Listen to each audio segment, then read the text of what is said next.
Welcome to Prep and Play, where we have conversations about safer sexual pleasure. This podcast is dedicated to empowering listeners through open, honest discussions surrounding keeping our minds, bodies, and spirits healthy while being sexually active. My name is Danielle, and I'm the Rural and Minority Outreach Specialist at AIDS Alabama South. And today I have with me... Hey, I'm Tyler. I'm a client of AIDS Alabama South. And today we're going to be talking about living with HIV. So to kind of expel some stigma, we're going to talk a little bit about Tyler's life, the context leading up to his diagnosis, and the impact of the diagnosis on his life today. So Tyler, can you share a little bit with me about your early life, like your upbringing, your family, your sense of community? Absolutely. I was born in Arkansas, a very rural town. I think my high school had about 20 people in it. Come from a family of Pentecostal background, so I was raised in the church, which was, hard being a gay kid who couldn't come out to his parents.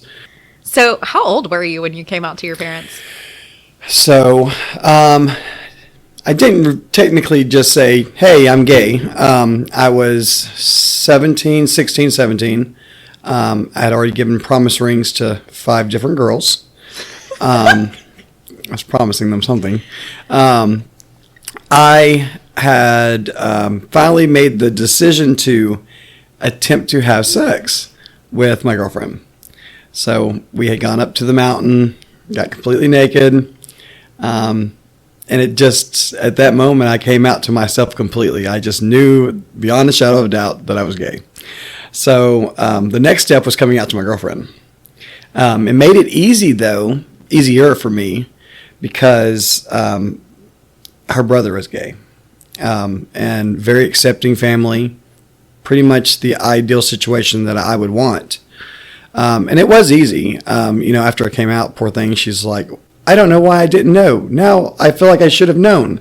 I felt bad, but it was part of that fear and fighting within myself that I had of, do I just continue to lie to these girls or lie to her or lie to myself and say that I'm straight when I'm not? And so I was really glad at that point in my life that I made that decision. So of course we became better friends than ever. I had started seeing a guy, and we were writing notes in science class about this guy and about me going to see him.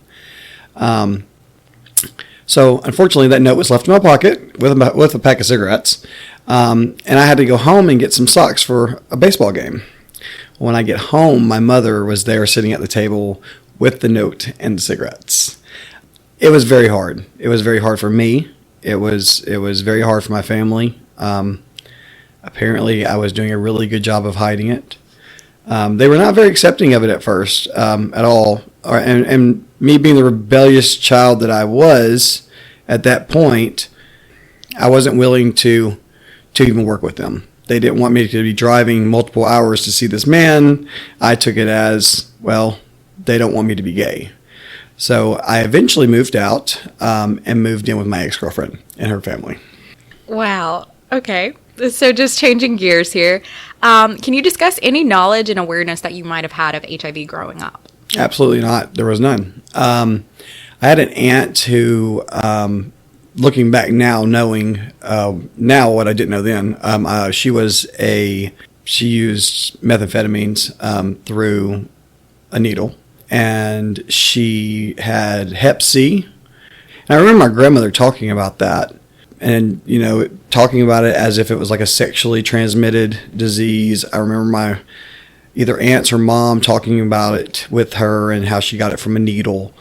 But that's the only sexual transmitted disease, or the only transmittable disease that I'd ever heard of growing up. The stigma was she was going to die. She was going to die. She probably had HIV or probably had AIDS, but I didn't know anything about it. None of my childhood.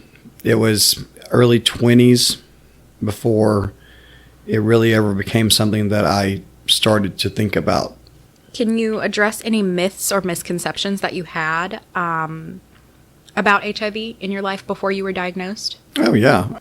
For the most part, if you had HIV, you're going to die, is what I thought when I first learned about it. I had, at that point, entered into a gay community in Little Rock, Arkansas, and lots of my friends were older because I worked in a LGBT friendly wine bar.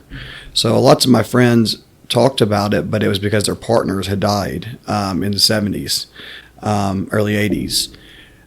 And I think there was a fear then because of that, which prevented me from getting tested until my late 20s. Oh, wow. And so around the time of your diagnosis, like what did your life look like leading up to that? Any relationships, lifestyle, sexual health habits that you had? So I was in a long-term relationship for about 10 years.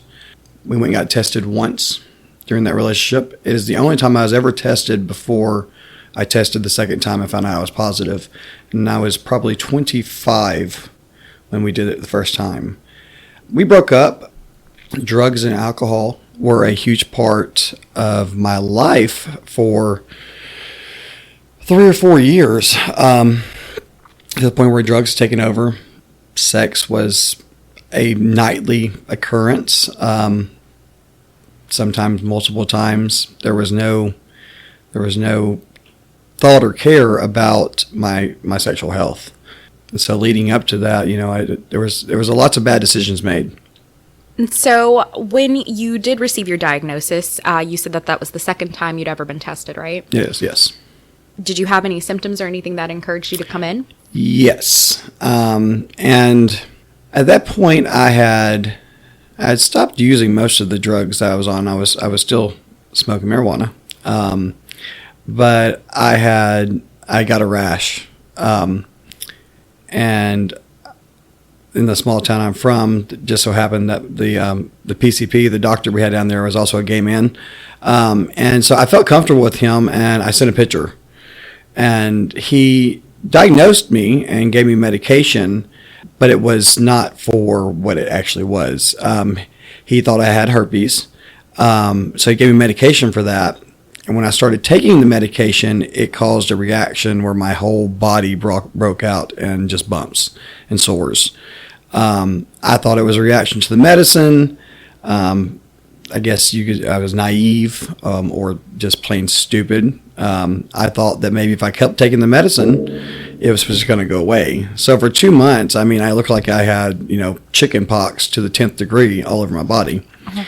So at one point, I just had enough. I was feeling awful. So I went to the emergency room.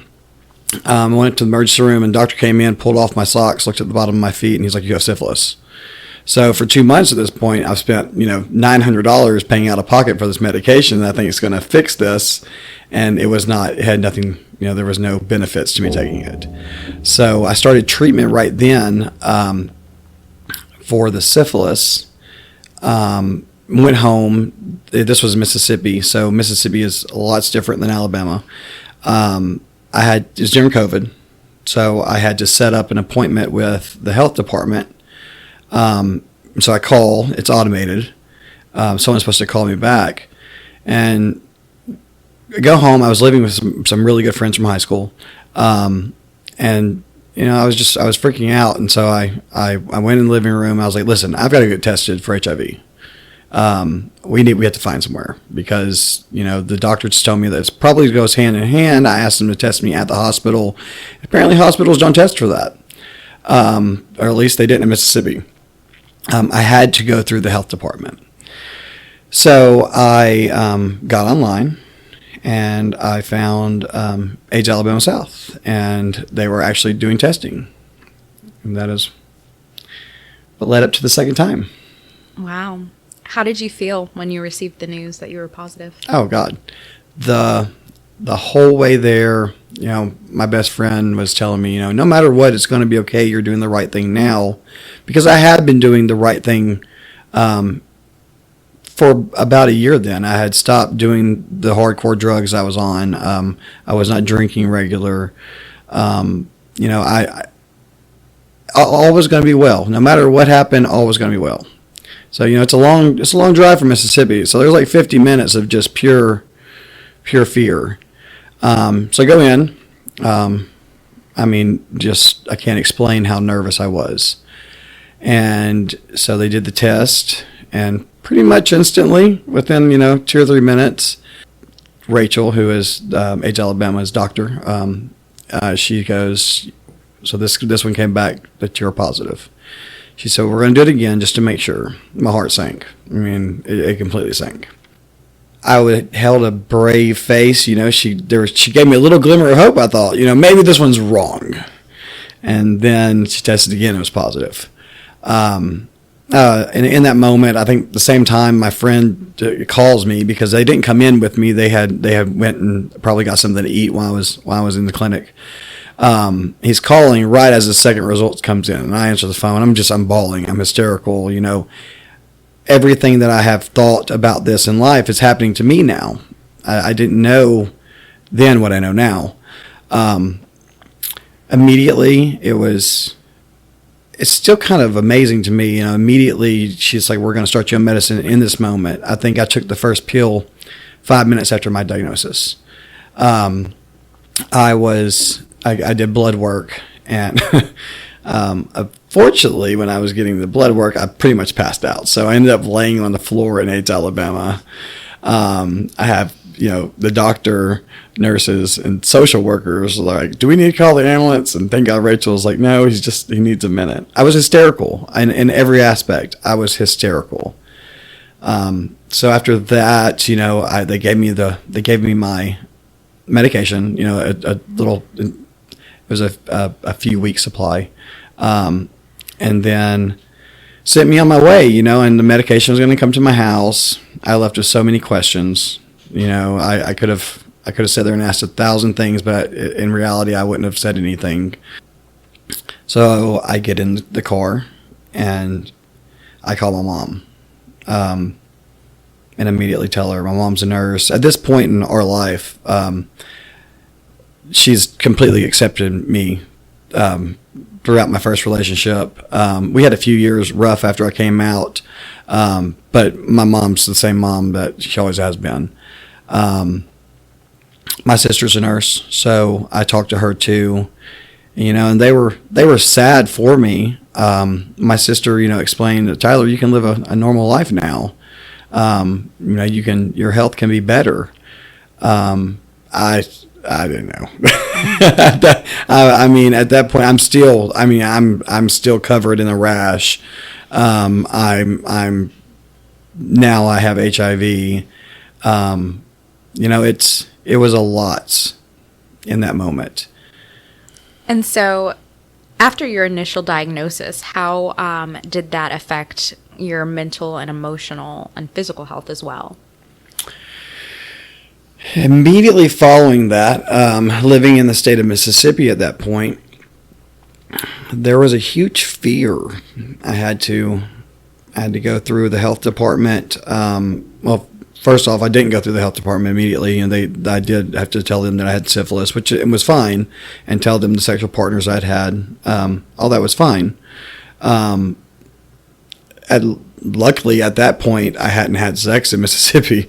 I'd been there like a year and a half. All this happened prior to me moving in with my friends in another state. It was difficult because I was made to feel like a criminal by the state of Mississippi. And I felt that way. I did in the very few months, first few months, I felt that way. I had no idea about, the state lines and medication. I was waiting for my medication to come from Shell Health.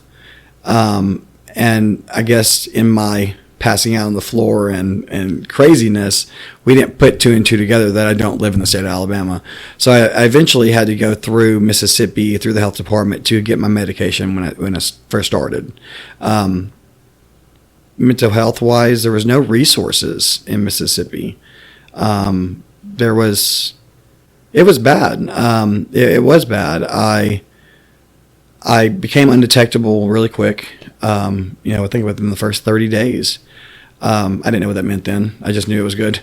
But I I ended up going and using drugs again. I ended up going back to my old ways, using methamphetamines.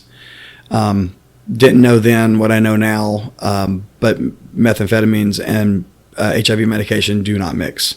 It is immediate psychosis, immediate. And I ended up in jail in Mississippi for 60 days. Luckily, in the process of being in jail, I was able to get my medication. My mom made me stay there long enough to get my head clear enough to know that I needed help.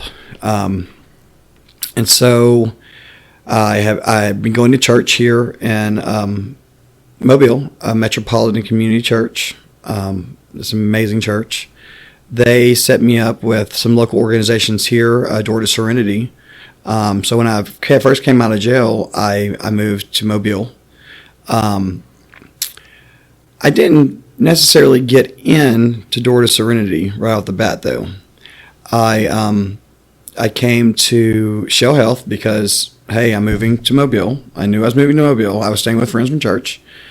And I met with a caseworker because now I'm living in Mobile, so I can start receiving the resources of AIDS Alabama South.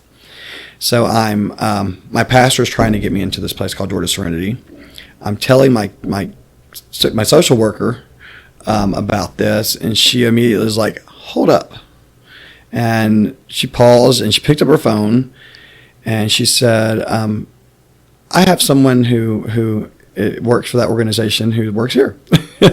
And so it just worked. It all worked out in I would say a spiritual way. I was able to get into Door to Serenity.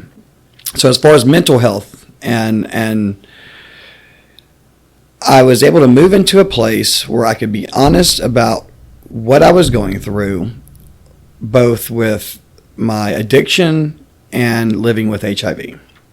I was able to connect with AIDS Alabama South in a way that I was not able to living in the state of Mississippi. I was able to receive resources that assisted me in my recovery, that assisted me in my life, and that assisted me in my mental health. I was able to get counseling through their services. I still have a social worker now. I have 2.5 years of sobriety. I continue to live in a sober living environment, not Door to Serenity, but without going to a place. Door to Serenity is a LGBT friendly recovery home. So there is absolutely no discrimination with anything I was going through. And if I hadn't have had AIDS Alabama South and I hadn't had Door to Serenity, I wouldn't be where I'm at now. I can't imagine going through what I went through in life without them. And to me, that's a God thing. I don't know how I could have got that anywhere else. I didn't know how I deserved to get it here, but I did. Awesome. And so just looking at your life today, what does your treatment look like, and how do you go about managing your health? Treatment today is amazing. I went from taking a pill every day to now I get a shot every 2 months of Cabenuva. For me, taking that pill every day reminded me that I have HIV. That is what every day I'm like, okay, I got to take this. I don't even think about it most days. I don't think about it. Now I know it because I choose to go to DC when I'm invited. I choose to go and talk about it. I'm choosing to do this podcast, which is a big step for me. As far as like my friends and family, I'm open about it. It's not just information that I share regularly. And speaking of disclosure, how do you navigate telling others, like whether it's friends, partners, coworkers, etc.? How do you navigate that? There's really no method to the madness, if you ask me. There really isn't. There's no fear anymore. I commend the state of Alabama. I take my medicine regularly. I have been undetectable since the first month. So going on a little over 3 years, I've been undetectable, which means I am untransmittable. I cannot spread the virus. I pick and choose who I tell, and I don't really know why. Today, the reason I'm doing this now is because I feel like I owe it to a generation who is yet to be diagnosed, that the stigma that there was doesn't have to be, because I'm not living in a society of stigma. Anytime I speak freely with anyone, it's nothing but love. And lots of questions about how this is possible. Lots of people don't understand. I have coworkers who talk about, they've lost brothers, they've lost cousins, and I still haven't even completely opened up with her about my diagnosis. They just don't go get a shot every few months because it does hurt for a few weeks, a few days, not a few weeks, a few days. But I don't know. I don't know how to explain through a mic how amazing it has been, this journey.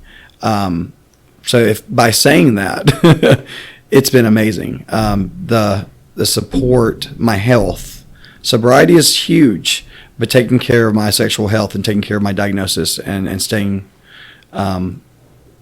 undetectable, it's been a breeze, to be honest. Awesome. And you did mention that you were doing this podcast today for the next generation who is yet to be diagnosed. So can you share with the audience one piece of advice for others who are either recently diagnosed or who've been living with HIV? Someone who's recently diagnosed, live your emotions, go through those emotions, be sad, but don't give up. Be selective with who you tell. Not everyone is going to be as receptive as you need them to be in the beginning. I gained strength through time. The longer that I was diagnosed, the more I did in the community, the more I learned, made it easier for me to speak with those who I didn't think would accept it. And now whether they accept it or not, now they know. It's hard in the beginning. It is really hard in the beginning. I can get emotional thinking about it, but it doesn't last. Your health gets better. The person that you are, gets stronger. And just stay connected with your resources. That is how it's done. Awesome. And Tyler, I just want to thank you so much for your vulnerability today. Stories like yours go a long way in reducing stigma for everyone. And if anybody would like to be tested for HIV, we do have Shell Health here at AIDS Alabama South. And if you are not in the Mobile area, your local health department, or you can just Google HIV testing near me. It's pretty simple. So thank everybody for tuning in today. And then on next week's episode, we will be talking about pre-exposure prophylaxis. Thanks, everybody. Bye-bye.